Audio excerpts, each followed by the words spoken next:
Pak Ahmadi izin untuk terkait permohonan perlindungan terhadap anak berkonflik dengan hukum yang sebelumnya mengajukan perlindungan seperti apa Pak? Ya, memang ada permohonan perlindungan terkait salah satu anak yang berhadapan dengan yang berkonflik dengan hukum kepada LPSK, dan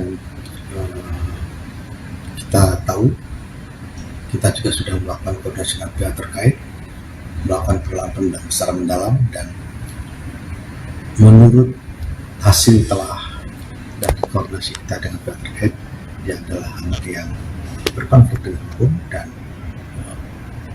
kepada yang bersangkutan LPSK tidak bisa tidak, karena dia tidak memenuhi syarat-syarat perlindungan, maka kita berikan rekomendasi kepada instansi lain yang terkait, terutama dalam hal ini adalah KPPAI, untuk melakukan langkah-langkah memastikan.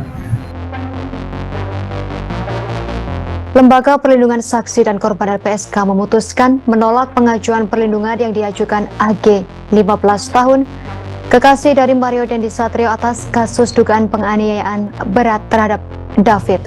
Hal tersebut diungkapkan oleh Wakil Ketua LPSK Susila Nengtyas pada Selasa 14 Maret 2023.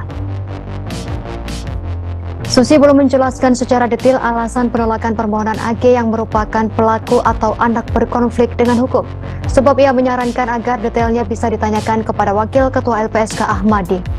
Dikonfirmasi secara terpisah, Ahmadi membenarkan bahwa keputusan LPSK itu telah dibuat pada Senin 13 Maret 2023. Ahmadi membeberkan permohonan perlindungan ditolak lantaran tak memenuhi syarat yang diatur dalam pasal 28 ayat 1 huruf A dan huruf D. Pasal tersebut mengatur terkait syarat formil perlindungan terhadap saksi dan atau korban. Meski menolak permohonan AG, sidang Mahkamah Pimpinan LPSK merekomendasikan kepada Kementerian Pemberdayaan Perempuan dan Perlindungan Anak Kemen PPA dengan tembusan Komisi Perlindungan Anak Indonesia atau KPAI. LPSK mengeluarkan rekomendasi untuk dua instansi terkait, dalam hal ini Kementerian PPA dan Komisi Perlindungan Anak Indonesia KPAI. Rekomendasi tersebut dikeluarkan agar kedua pihak tersebut dapat memberikan pendampingan terhadap AG.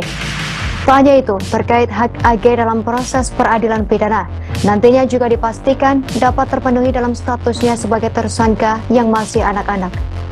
Khususnya AG sebagai anak berkonflik dengan hukum sebagaimana diatur dalam ketentuan pasal 3 Undang-Undang Nomor 11 Tahun 2012 tentang Sistem Peradilan Pidana Anak dan pasal 64 Undang-Undang Nomor 35 Tahun 2014 tentang perubahan atas Undang-Undang Nomor 23 Tahun 2002 tentang perlindungan anak.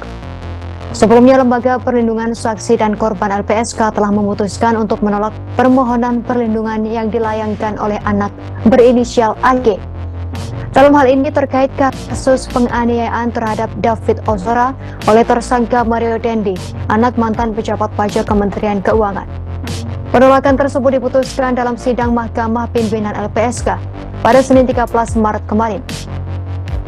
Ketua LPSK Hasto Atmojo Suroyo menjelaskan permohonan perlindungan AG ditolak karena tak memenuhi syarat perlindungan yang diatur dalam pasal 28 ayat 1 huruf A dan huruf D. Hasto menyatakan dalam permohonan ini, status hukum dari AG tak termasuk dalam subjek perlindungan LPSK.